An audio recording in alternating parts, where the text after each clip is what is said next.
ओम नमः शिवाय। शिवजी सदा सहाय। ओम नमः शिवाय। गुरुजी सदा सहाय। गुरुजी महाराज का भोलेनाथ का ध्यान करते हुए आज हम वायव्य संहिता का 34वां और 35वां अध्याय पढ़ेंगे। तो आइए शुरू करते हैं।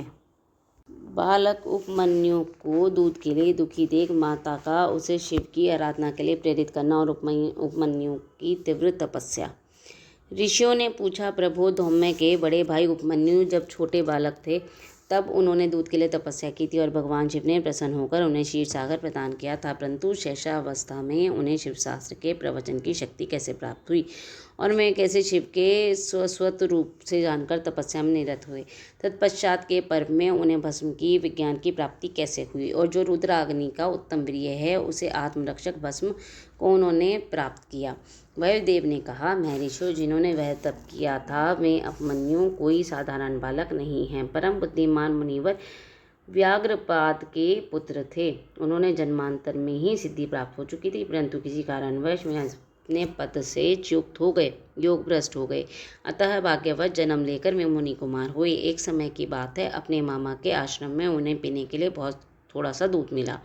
उनके मामा का बेटा अपनी इच्छा के अनुसार गरम गरम उत्तम दूध पीकर उनके सामने खड़ा था। मातुल पुत्र की इस अवस्था को देखकर व्याघ्रपाद कुमार उपमन्यु के मन में इच्छा हुई कि वे अपनी माँ के पास जाकर बड़े प्रेम से बोले, मात महाभागे तपस्विनी, मुझे अत्यंत स्वादिष्ट गरम गरम गाय का दूध दो, मैं थोड़ा सा ही नहीं पीऊँगा। बेटी की बात सुनकर व्याघ्रपाद पत्नी तपस्वी माता के मन में उस समय बहुत दुख हुआ। उन्होंने उसके पुत्र को बड़े आदर से अपनी छाती से लगा लिया और प्रेमपूर्वक लाड प्यार करके अपनी निर्धनता का स्मरण हो आने से वह दुखी हो विलाप करने लगी। माँ तेजस्वी बालक उपमन्यु बारंबार दूध को याद करते हुए रोते रोते माता से कहने लगा, माँ दूध दो, दूध दो। बालक के बार बार हट करने पर उस तपस्विनी ब्राह्मण पत्नी ने उसके हट के निवारण के लिए एक सुंदर उपाय किया। उसने स्वयं उच्च वृत्ति से कुछ बीजों का संग्रह कर लिया। उन बीजों को देखकर उसने तत्काल उठा लिया और पिसकर पानी में घोल दिया। वह मीठी वाणी में बोली, आओ आओ मेरे लाल। यूँ कहकर बालक को शांत करके हृदय से लगा लिया और दुख से पीड़ित हो उसने कृत्रिम दूध उसे हाथ में दे दिया।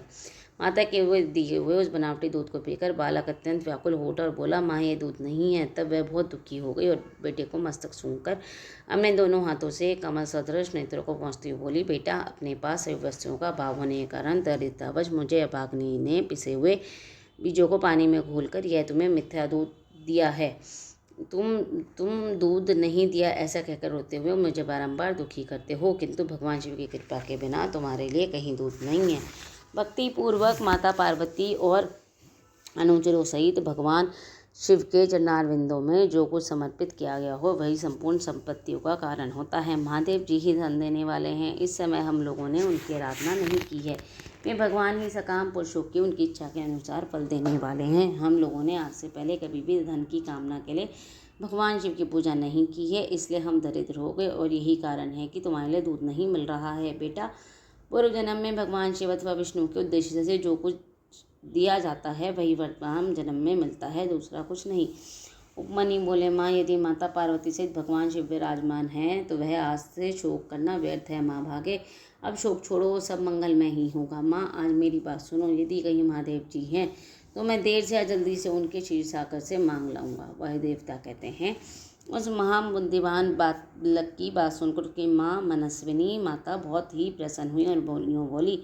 माता ने कहा, बेटा, तुमने बहुत अच्छा विचार किया है। तुम्हारा ये विचार मेरी प्रसन्नता को बढ़ाने वाला है। अब तुम देर न लगाओ, सांबे सदाशिव का भजन करो। अन्य देवताओं को छोड़कर मन, वाणी और क्रिया द्वारा भक्ति भाव से पार्षद गणों सहित उन्हीं सांबे सदाशिव का भजन करो। नमः शिवाय यह मंत्र उन देवादिदेव वरदायक शिव का साक्षात वाचक माना गया है। प्रणव सहित जो दूसरे 7 करोड़ महामंत्र हैं वे सब इसी में लीन होते हैं और फिर इसी से प्रकट होते हैं। यह मंत्र दूसरे सभी मंत्रों से प्रबल है। यही सबकी रक्षा करने में समर्थ है। अतः दूसरे की इच्छा नहीं करनी चाहिए, इसलिए तुम दूसरे मंत्रों को त्याग कर केवल पंचाक्षर के जप में लग जाओ। इस मंत्र के जिह्वा पर आते ही यहाँ कुछ भी दुर्लभ नहीं रह सकता है। यह उत्तम भस्म जिसे मैंने तुम्हारे पिताजी से ही प्राप्त किया है, यह विरजा होम की अग्नि से सिद्ध हुआ है। वह अतः बड़ी से बड़ी आपत्तियों का निवारण करने वाला है। मैंने जो यह तुम्हें पंचाक्षर मंत्र बताया है उसे मेरी आज्ञा से ग्रहण करो। इसके जप से ही शीघ्र तुम्हारी रक्षा होगी। वायु देवता कहते हैं, इस प्रकार आज्ञा देकर और तुम्हारा कल्याण हो ऐसा कहकर माता ने पुत्र को विदा किया। मुनि उपमन्यु ने उस आज्ञा से शिरोधार्य करके उनके चरणों में प्रणाम किया और तपस्या के लिए जाने की तैयारी थी। उस समय माता ने आशीर्वाद देते हुए कहा कि सब देवता तुम्हारा मंगल करें। माता की आज्ञा पाकर उस बालक ने दुष्कर तपस्या आरंभ की। हिमालय पर्वत के एक शिखर पर जाकर उपमन्यु एकाग्रचित्त हो केवल वायु पीकर रहने लगे। उन्होंने 8 ईंटों का एक मंदिर बनाकर उसमें मिट्टी के शिवलिंग की स्थापना की। उसमें माता पार्वती और गणों सहित अविनाशी महादेव जी का आह्वान करके भक्तिभाव से पंचाक्षर मंत्र द्वारा ही वन के पत्र पुष्प आदि उपचारों से उनकी पूजा करते हुए वे चिरकाल तक उत्तम तपस्या में लगे रहे। उस एकाकी कृशकाय बालक द्विजर उपमन्यु को शिव में मन लगाकर तपस्या करते देख मरीचि के शाप से पिशाच भाव को प्राप्त हुए कुछ मुनियों ने अपने राक्षस स्वभाव से सताना और उनके तप में विघ्न डालना आरंभ किया। उनके द्वारा सताए जाने पर भी उपमन्यु किसी प्रकार से तप में लगे रहे और सदा नमः शिवाय का अंतर्नाद की भांति जोर जोर से उच्चारण करते रहे। उस शब्द को सुनते ही उनकी तपस्या में विघ्न डालने वाले वे मुनि उस बालक को सताना छोड़कर उनकी सेवा में करने लगे। ब्राह्मण बालक महात्मा उपमन्यु की उस तपस्या से संपूर्ण चराचर जगत प्रदीप्त और संतप्त हो उठा। इस प्रकार 34वां अध्याय समाप्त। भगवान शंकर का इंद्र रूप धारण करके उपमन्यु के भक्तिभाव की परीक्षा लेना, उन्हें क्षीरसागर आदि देकर बहुत से वर देना और अपना पुत्र मानकर पार्वती जी के हाथ में सौंपना, कृतार्थ हुए उपमन्यु का अपनी माता के स्थान पर लौटना। तदनंतर भगवान विष्णु के अनुरोध करने पर श्री शिव जी ने पहले इंद्र का रूप धारण करके उपमन्यु के पास जाने का विचार किया। फिर श्वेत ऐरावत पर आरूढ़ हो सोम दैत्यराज इंद्र का शरीर ग्रहण करके भगवान सदाशिव देवता, असुर और सिद्ध तथा बड़े बड़े नागों के साथ उपमन्यु मुनि के तपोवन की ओर चले। उस समय वह ऐरावत दायु सूंड में चंवरले शची सहित दिव्य रूप देवराज इंद्र को हवा कर रहा था और बाई सूंड में श्वेत छत्र लेकर उन पर लगाए चल रहा था। इनका रूप धारण किए हुए उमा सहित भगवान सदाशिव उस श्वेत छत्र से उसी तरह सुशोभित हो रहे थे जैसे उदित हुए पूर्ण चंद्र मंडल से मंत्राजल शोभायमान होता है। इस तरह इंद्र के स्वरूप का आश्रय ले परमेश्वर शिव उपमन्यु के आश्रम पर अपने उस भक्त को अनुग्रह करने के लिए जा पहुँचे। इंद्र रूपधारी परमेश्वर शिव को आया देख मुनियों ने शिव उपमन्यु मुनि ने मस्तक झुकाकर प्रणाम किया। इस प्रकार कहा, देवेश्वर जगन्नाथ भगवान देवी शिरोमणि, आप स्वयं बता रहे, इससे मेरा यह आश्रम पवित्र हो गया। इंद्र रूपधारी शिव बोले, उत्तम व्रत का पालन करने वाले धौम्य के बड़े भैया महामुनि उपमन्यु, मैं तुम्हारी इस तपस्या से बहुत प्रसन्न हूँ। तुम वर मांगो, मैं तुम्हें संपूर्ण विश्व वस्तुएं प्रदान करूँगा। वह देवता कहते हैं, जब इंद्रदेव ने ऐसा कहने पर उस समय मुनि प्रवर उपमन्यु ने हाथ जोड़कर कहा, मैं भगवान शिव की भक्ति मांगता हूँ। यह सुनकर इंद्र ने कहा, क्या तुम मुझे नहीं जानते? मैं समस्त देवताओं का पालक और तीनों लोकों का अधिपति इंद्र हूँ। सब देवता मुझे नमस्कार करते हैं। ब्रह्मर्षि, मुझे मेरे भक्त हो जाओ, सदा मेरी ये पूजा करो, तुम्हारा कल्याण हो, मैं तुम्हें सब कुछ दूंगा। निर्गुण रुद्र को त्याग दो। उस निर्गुण रुद्र से तुम्हारा कौन सा कार्य सिद्ध होगा जो देवताओं की पंक्ति से बाहर होकर विषाद भाव को प्राप्त हो गया है। वही देवता कहते हैं, यह सुनकर पंचाक्षर मंत्र का जाप करते हुए मुनि उपमन्यु इंद्र को अपने धर्म में विघ्न डालने के लिए आया हुआ जानकर बोले। उपमन्यु ने कहा, यद्यपि यह भगवान शिव की निंदा में तत्पर हो, तथापि इसी प्रसंग में परमात्मा महादेव जी की निर्गुणता बताकर तुमने स्वयं ही अपने संपूर्ण महत्व स्पष्ट रूप से कह दिया। तुम नहीं जानते कि भगवान रुद्र संपूर्ण देवेश्वरों के भी ईश्वर हैं, ब्रह्मा विष्णु और महेश के भी जनक हैं और प्रकृति से परे हैं। ब्रह्मावादी लोग उन्हीं को सत असत, अव्यक्त और नित्य और एक और अनेक कहते हैं। अतः मैं उन्हीं से वर मांगूंगा जो युक्ति विवाद से परे तथा संख्या और योग से सारभूत अर्थ का ज्ञान प्रदान करने वाले हैं।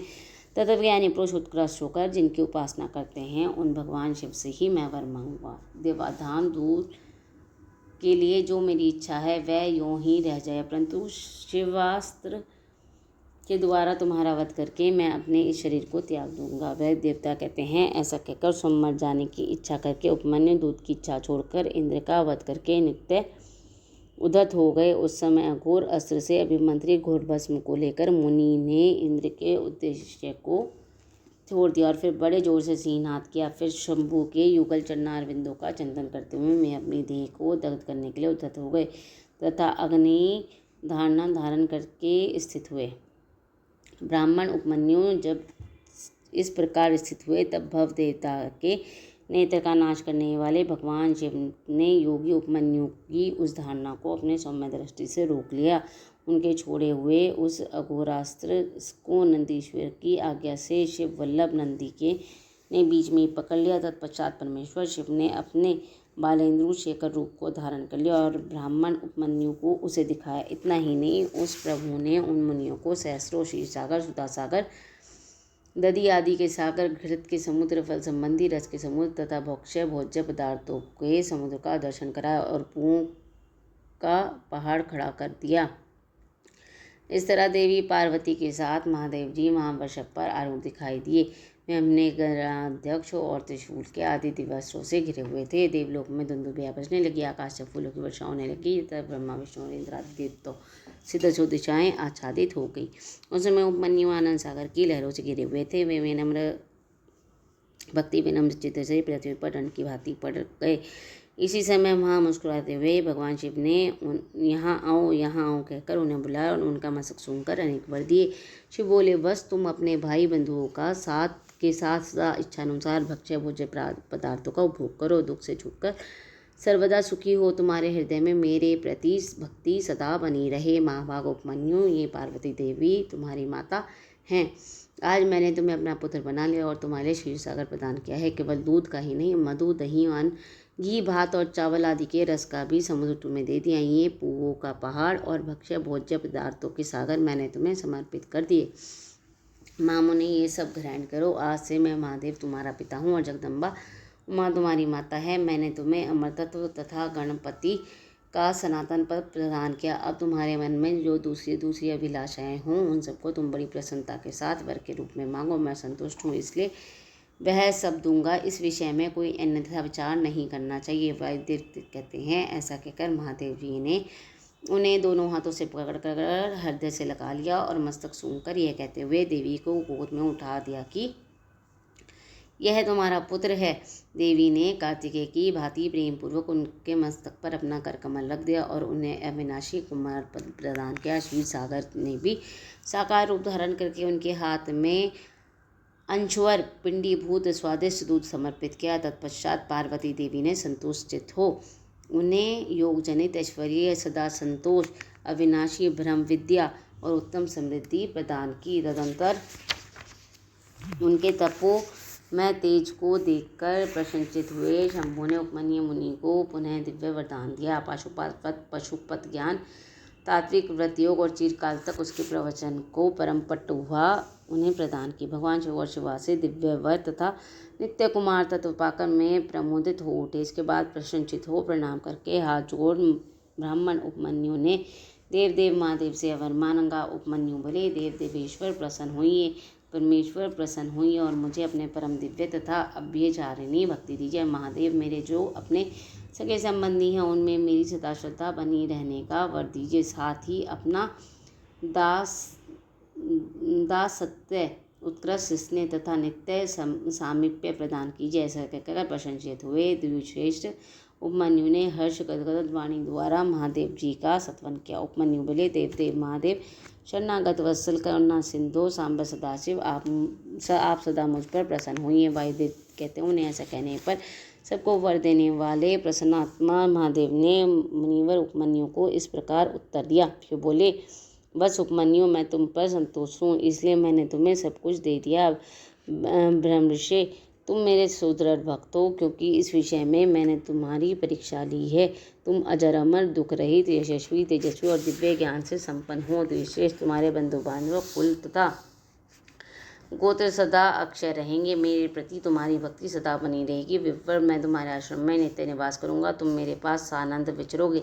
ऐसा कहकर उपमन्यु को अभिष्ट वर दे करोड़ों सूर्यों के समान तेजस्वी भगवान महेश्वर वहीं अंतर्ध्यान हो गए। उन श्रेष्ठ परमेश्वर से उत्तर वर पाकर उपमन्यु का हृदय प्रसन्नता से खिल उठा।